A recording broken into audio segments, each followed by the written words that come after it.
the principle, which is long accepted until now, that the UK is a voluntary union of nations within which Scotland has the right to self-determination, is being torn to shreds. Indeed, all Scotland hears from UK politicians these days is democracy denial. They trade opinions on how many years it should be before Westminster might allow us to make a democratic choice about our own future. The fact that the Scottish people have repeatedly elected a majority in the Scottish Parliament committed to an independence referendum is treated as immaterial.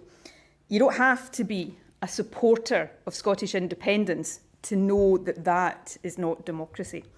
Now, that attitude is not surprising from Tories, and if it was just the Conservatives, it might matter less given the political death spiral they appear to be in. But these days, where the Tories go, Labour seems obliged to follow. So scared is Labour of Tory attacks from the right, and so obsessed with neutralising rather than standing up to these attacks, that they are becoming a pale imitation of the Tories rather than a real alternative.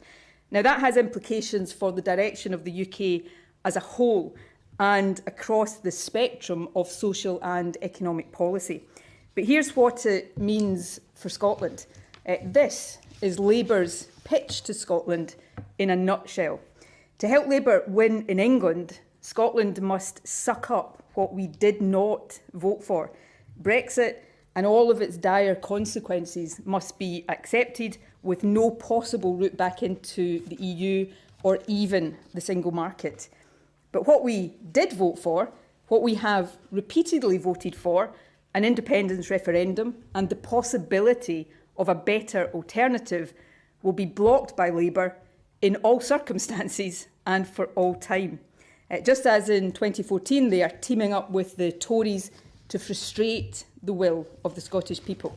Earlier this week, we even had the grotesque spectacle of a Labour MP actually bragging about councillors in Edinburgh being suspended for refusing to back the Tories over the SNP.